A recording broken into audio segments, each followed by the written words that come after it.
Ito para siyang palitaw na malaki. Ayan oh. Grabe. Sarap.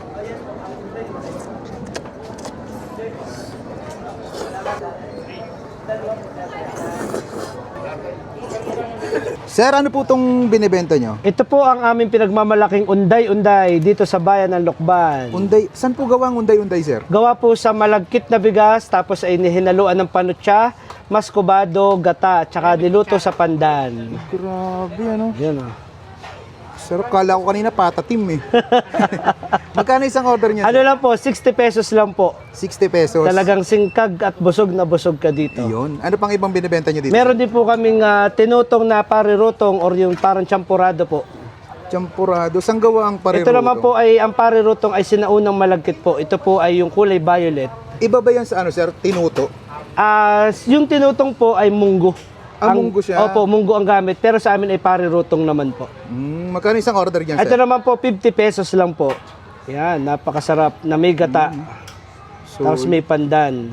sige, sir. Pa-order na lang ako Okay. nito. Ito, sir, nakakailang ganyan ka sa isang araw? Sa isang araw po, nakakahalimbawa, kaya po 100. 100 100 bilog po. bilog. Na ganito po kalaki. Ilang kilo yun, sir? Bali, ang gayak po namin sa 10 ay 1 kilo, mga 10 kilo po. 10 kilo. Opo. Ilang kilong asukal na gagamit mo dyan? Sa panutsa po yung ano po yun, mga 5 yapos kung tawagin. 5 yapos. Opo. 5 hag yun, ano? Opo, Oo. 5 yapos. Ayan.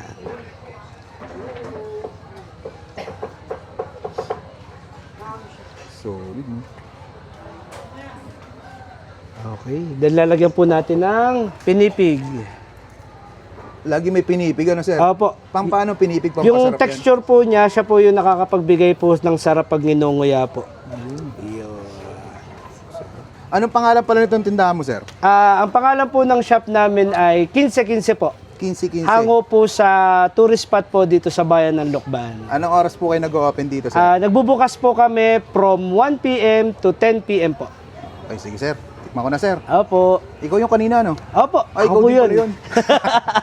At ay mga kaabangers, nandito pa rin tayo ngayon sa simbahan ng Lucban dito sa bayan. Dito sa 15-15. Meron sila ditong unday-unday, 50 pesos. Gawa rin siya sa malagkit. Yung tinikman natin nung nakaraan, yung puto bongbong. Ito para siyang palitaw na malaki. Ayan, oh.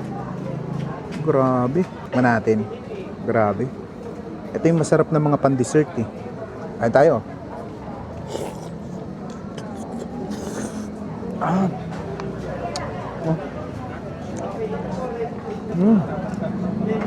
Grabe sarap. Ito yung nami-miss ko dito sa Quezon, yung gantong mga kakanin.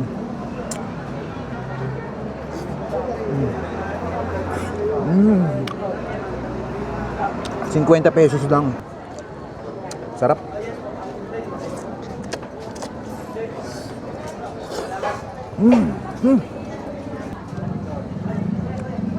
Pero kung medya ka na, hindi pwede sa ito, ha.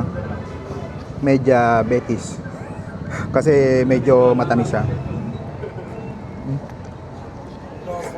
Sarap ng lasa. 50 pesos, busog na busog ka dito. Kasi ang bigat niya sa tiyan. Sarap.